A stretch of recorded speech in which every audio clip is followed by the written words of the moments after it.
پھاڑ پھاڑ کے دیکھ رہے ہیں، لیکن میں کہتا ہوں نہیں دیکھ رہے۔ جنہاں نے یار نو اپنے جا دیکھا دیکھیا ہی، جنہاں ویکھیا نہیں ہو کرن گلا، جنہاں ویکھیا نہیں ہو کرن گلا، جنہاں ویکھیا ہو تے بول دے نہیں، جڑے محرم راز حقیقت دے او راز حقیقت کھول دے۔ انہوں نے دیکھا نہیں تھا، دیکھا تو بلال حبشی نے تھا، دیکھا تو عمار ابن یاسر نے تھا، دیکھا تو حضرت مقداد نے تھا، دیکھا تو ابو بکر صدیق نے تھا، دیکھا تو فاروق اعظم نے تھا۔ تو یہ دیکھنا ہے، تو یہ آنکھیں پھاڑ پھاڑ کے دیکھ رہے ہیں، میں کہتا ہوں یہ نہیں دیکھ رہے۔ وہ جھکتے تو دیکھتے، جو جھکنا نہیں جانتے وہ دیکھنا کیسے جانتے؟ تو کسی کو دیکھنے کے لیے اپنا آپ مٹانا پڑتا ہے، اپنا آپ جب تک مٹے گا نہیں تو کوئی دکھائی نہیں دے گا، جب مٹ جاؤ گے تو جلوہ یار بھی دکھائی دے گا، جلوہ حبیب بھی دکھائی دے گا۔ اللہ اکبر۔ تو حضرت سیدنا صدیق اکبر رضی اللہ تعالیٰ عنہ 3 دن وہاں گزارے۔ حضرت عمر کہا کرتے تھے رضی اللہ تعالیٰ عنہ، روتے تھے جب حضرت ابو بکر صدیق کا ذکر کرتے، کہتے تھے کہ ابو بکر مجھے غار کی 1 رات والی وہ نیکی دے دیں، میری ساری زندگی کی نیکیاں لے لیں۔ ام المومنین سیدہ عائشہ رضی اللہ تعالیٰ عنہ فرماتی ہیں ایک دن تاروں بری شب تھی اور حضور علیہ السلام میرے کاشانہ نور میں تھے، کاشانہ رحمت میں تھے، تو ایسے تاروں پہ نظر پڑی تو میں نے حضور سے سوال کیا، حضور تاروں جتنی نیکیاں بھی کسی کی ہوں گی؟ چمکتے ہوئے ستارے، تا حد نظر پھیلا ہوا آسمان، تو بے ساختہ میں نے کہا حضور ستاروں جتنی نیکیاں بھی کسی کی ہوں گی؟ حضور نے برجستہ کہا ہاں عمر کی۔ تو کہا میرے سوال کے پیچھے ایک آرزو تھی کہ میرے باپ کا نام لیا جائے۔ بیٹی کو باپ کے ساتھ جو محبت ہوتی ہے وہ تو ایک انوکھا جہاں ہے، ایک انوکھی کائنات ہے، اور پھر باپ بھی ابو بکر ہو اور بیٹی بھی صدیقہ کائنات ہو، پھر ان کی محبت، اللہ اکبر۔ تو کہا حضور آسمان کے ستاروں جیسی نیکیاں بھی کسی کی ہوں گی؟ اور آرزو یہ تھی، کان یہ سننا چاہ رہے تھے کہ میرے باپ کا نام لیا جائے گا، لیکن حضور نے کہا عمر کی۔ تو حضرت عائشہ رضی اللہ تعالیٰ عنہ خاموش سی ہو گئی۔ خاموش اس لیے ہوئی کہ توقع کے مطابق جواب نہیں تھا، آرزو کچھ اور تھی، جواب کچھ اور ملا۔ تو حضور نے فرمایا عائشہ کیا ہوا؟ عرض کی حضور میری تو آرزو تھی کہ میرے باپ کا نام لیا جائے گا۔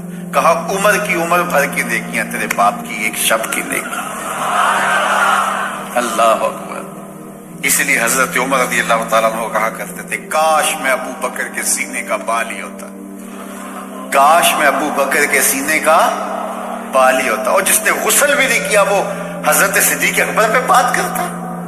یہ حضرت عمر کہہ رہے ہیں، وہ عمر جس کے بارے میرے حضور نے فرمایا کہ شیطان عمر کے سائے سے بھاگتا ہے، وہ عمر جس کے بارے میں ارشاد فرمایا کہ لو کان بعدی نبی لکان عمر، میرے بعد اگر کسی کے سر پہ نبوت کا تاج سجتا تو وہ عمر کے سر پہ سجتا۔ وہ عمر جس کے بارے میں میرے اور آپ کے آقا و مولا نے ارشاد فرمایا کہ عمر چراغ اہل جنت ہے۔ لوگوں سے کہا لوگوں جب نیک لوگوں کی بات کیا کرو تو میرے عمر کی بھی بات کیا کرو، میرے عمر کا ذکر بھی چھیڑا کرو۔ وہ عمر، اللہ اکبر، جو مراد رسول ہے، وہ کیا کہہ رہے ہیں؟ کاش میں ابو بکر کے سینے پر اگا ہوا ایک بال ہوتا۔ یہ شان ہے سیدنا صدیق اکبر رضی اللہ تعالی عنہ۔ تو حضور علیہ الصلوۃ والسلام نے حضرت ابو بکر سے کہا ڈرنے کی ضرورت نہیں۔ اذ یقول لصاحبہ، صدیق اکبر رضی اللہ تعالیٰ عنہ کی صحابیت ثابت ہے قرآن کی قطعی نص کے ساتھ۔ جب اپنے صاحب سے کہا، صحابی سے کہا لا تحزن ان اللہ معنا، اللہ ہمارے ساتھ ہے۔ اللہ اکبر۔ یہ تھا غار کا تھا، اور اقبال کہتا ہے ثانی اثنین و غارو بدر و قبر۔ اب بدر کی کہانی آئے۔ بدر میں 313 صحابہ کو لے کر حضور آئے جب کفار 1000 کے لشکر جرار کو لے کے پہنچے، تو حضور کے لیے ایک چھپر بنایا گیا، عریش، وہ لکڑیوں کا ایک سایہ کیا گیا، اور وہاں حضور کو بٹھایا گیا کہ کوئی ضرر نہ حضور کو پہنچے، جنگ کا گمسان پڑے تو کوئی حضور تک نہ پہنچے۔ تو حضور یہاں آرام کریں گے، یہاں ٹھہریں گے، یہاں سے حضور کمان کریں گے۔ وہ آج جنگ میں ہوتا نا کنٹرول روم، وہ حضور کا بنایا گیا. اب حضور کا پہرا کون دے؟ تو سارے لوگ جانے مارنے آئے تھے نا، سارے لوگ جانے مارنے آئے تھے، کوئی بھی بزدل نہیں تھا، کوئی بھی کمزور نہیں تھا. لیکن اب حضور کا پہرا کون دے؟ تو کوئی آگے نہیں بڑھ رہا، حضرت ابو بکر بڑھے رضی اللہ تعالیٰ. اس کا کیا مطلب؟ یہ حضرت علی سے پوچھیے. مسجد کوفہ میں بیٹھے ہیں، منبر پہ خطبہ دے رہے ہیں، لوگوں کا ہجوم ہے. ایھا الناس من اشجع فی ھذہ الامہ، من اشجع ھذہ الامہ، اے لوگوں بتاؤ اس امت میں سب سے بہادر شخص کون ہے؟ جستا لوگوں نے کہا انتا یا علی، آپ ہی. حضرت علی فرمایا نہیں، اس امت میں سب سے بہادر شخص کا نام ابو بکر ہے. سب سے بہادر شخص کا نام بکر. لوگوں نے کہا وہ کیسے؟ آپ اسد اللہ ہیں، شیر خدا ہیں، فاتح خیبر ہے، تو سب سے بہادر شخص ابو بکر. حضرت علی فرمانے لگے جب حضور نے کہا نا، جب حضور کو مسجد عریش میں وہ چھپر کے نیچے، اس عریش کے نیچے حضور کو جگہ تیار کی گئی اور وہاں حضور تشریف فرما ہوئے، تو کہا گیا کون حضور کا پہرا دے گا؟ تو کوئی آگے نہیں بڑھ رہا تھا. اس لیے نہیں کہ کوئی جان نہیں دینا چاہتا تھا، ڈیوٹی بڑی حساس تھی.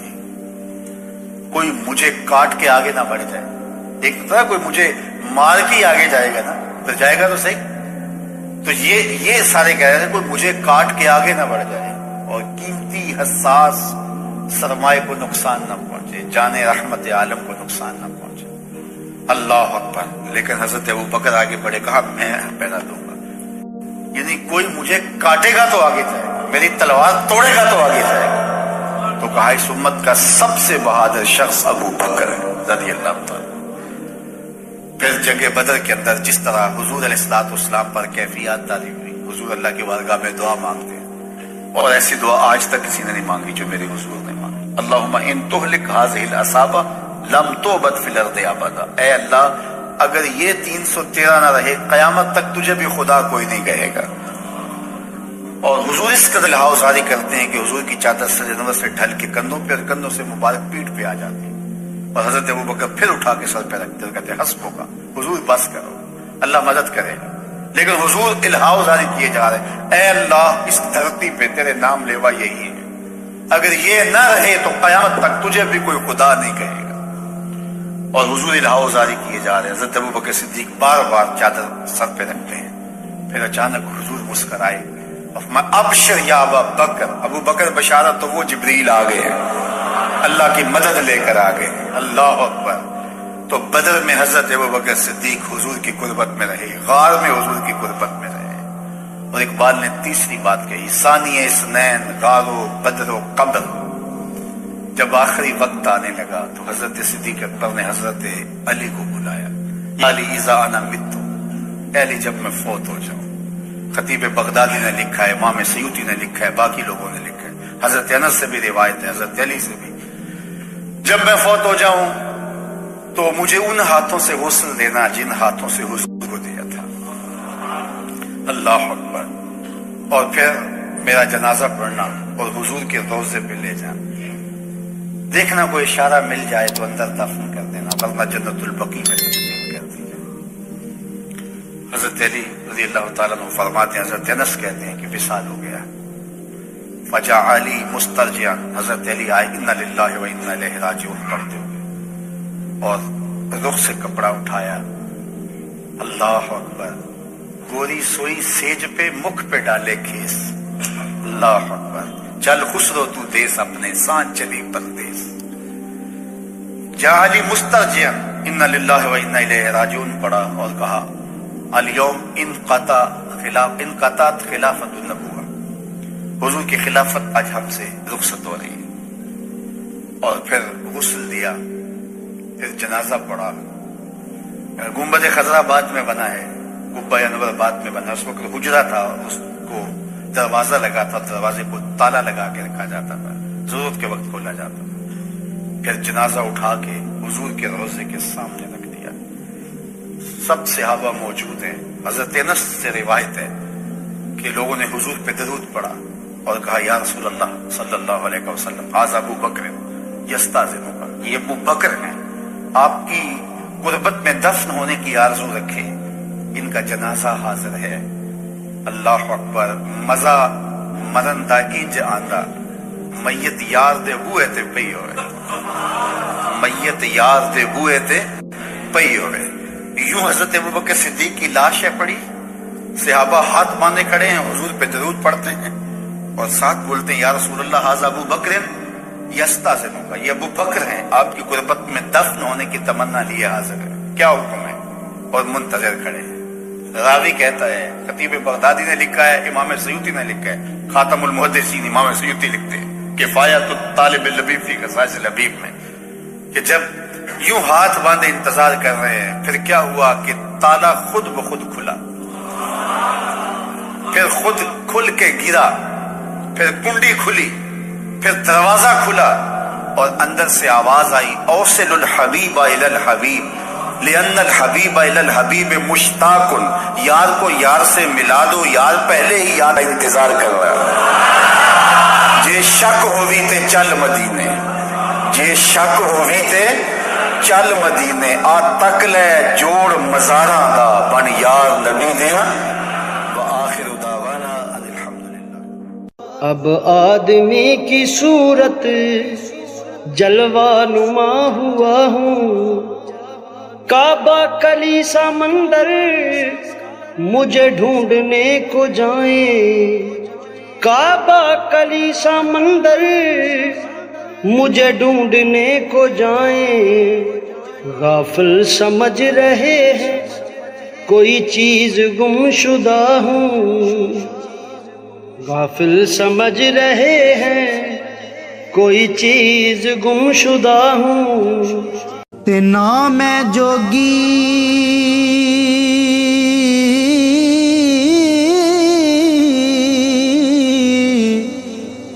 نام ہے جنگم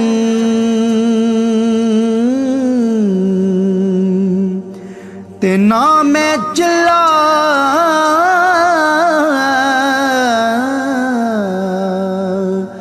کمایا